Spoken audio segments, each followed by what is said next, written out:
Oh, ang anak ng demonyo kasi Barsaga nandun, pumunta sa Siaton Negros Oriental. Ang dami nyo, ha? Ang dami nyo.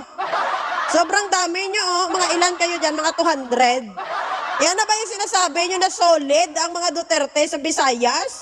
And your dreams!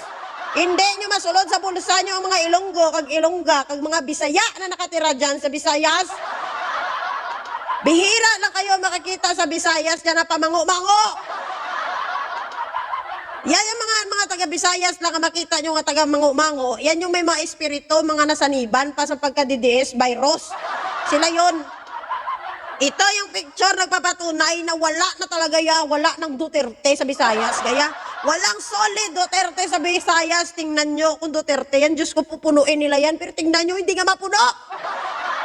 Si BBM pumunta sa Kapes sa Visayas. Tingnan nyo. Tingnan nyo si BBM.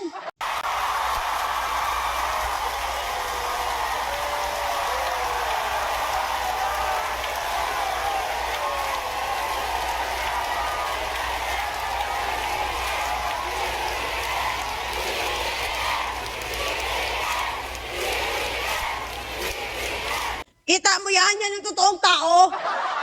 Yung hindi mo kailangan mag-picture lang kasi kukunan mo lang ng anggulo kung saan yung maraming tao tsaka picturean mo.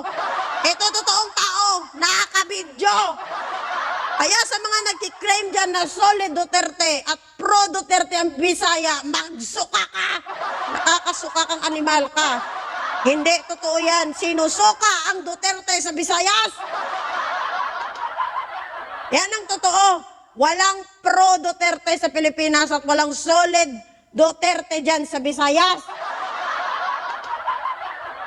Masyado nyo lang minamanipula yung mga utak ng mga tao. Pinapaniwala nyo sila sa mga hallucinations nyo.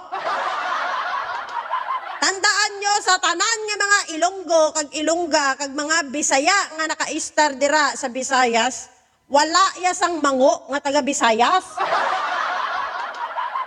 Tanan kami, tanan kita ginpadako sang atong ginikanan nga may respeto kag may disiplina. Kag kabalo kita sina bilang isa ka Ilonggo. Kag makita naton sa mga politician nga subong kung sino ang tuod nga may maayo nga batasan. Makita naton kung sino ang tuod nga ginpadako sang maayo. Ang ginahambal nila nga adik, makita ta kung sino ang tuod nga adik. Hindi kita mango para hindi ta kaya mag-differentiate sang adik kag sang disente. Tama ba ako?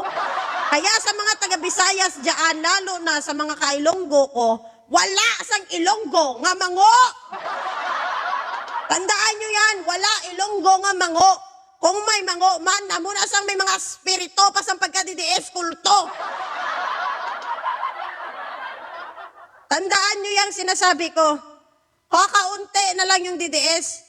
Ini-imagine lang nila at pinapakalat lang nila na marami sila pero ang katotohanan, wala. Wala. Marami ngayon ang mga tao na namulat sa katotohanan at isa na ako doon. At marami akong nakikita sa mga followers ko pa lang na mga dating DDS din sila na sinusuka ng pagiging Duterte.